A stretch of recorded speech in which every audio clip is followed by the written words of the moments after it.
Hi అండి. Boiled egg శాండ్విచ్ని ఎలా prepare చేయాలో చూసేద్దాం. చాలా ఈజీ ప్రాసెస్. ముందుగా 3 గుడ్లని తీసుకొని ఉడకబెట్టి పైన పొట్టు తీసుకోవాలి.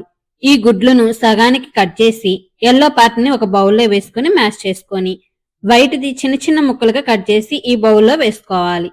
ఇందులో సన్నగా తరిగిన క్యాప్సికం పావు కప్పు, ఉల్లిపాయ తరుగు పావు కప్పు, పావు టీ స్పూన్ మిరియాల పొడి, రుచికి సరిపడే ఉప్పు, 2 స్పూన్స్ మైనీస్, నీసు స్మెల్ రాకుండా ఉండటానికి కొంచెం లెమన్ జ్యూస్, 2 స్పూన్స్ చీజ్ వేసుకొని ఒకసారి బాగా కలుపుకోవాలి. ఇప్పుడు 2 బ్రెడ్ స్లైస్ ని తీసుకొని ఒక స్లైస్ మీద ఈ ఎగ్ మిశ్రమాన్ని ఈవెన్ గా స్ప్రెడ్ చేసి పైన ఇంకో బ్రెడ్ స్లైస్ ని పెట్టి కొంచెం బటర్ అప్లై చేసి పాన్ మీద పెట్టి ఫ్రై చేసుకోవాలి. ఇప్పుడు మరోవైపు కూడా బటర్ అప్లై చేసి మీడియం ఫ్లేమ్ లో కాల్చుకోవాలి. ఇలా కాల్చుకున్న శాండ్విచ్ ని ఒక ప్లేట్ లోకి తీసుకొని మిగతా శాండ్విచ్ ను కూడా ఇదే విధంగా కాల్చుకోవాలి. అంతే అండి, ఎగ్ శాండ్విచ్ రెడీ. మీరు కూడా తప్పకుండా ట్రై చేయండి.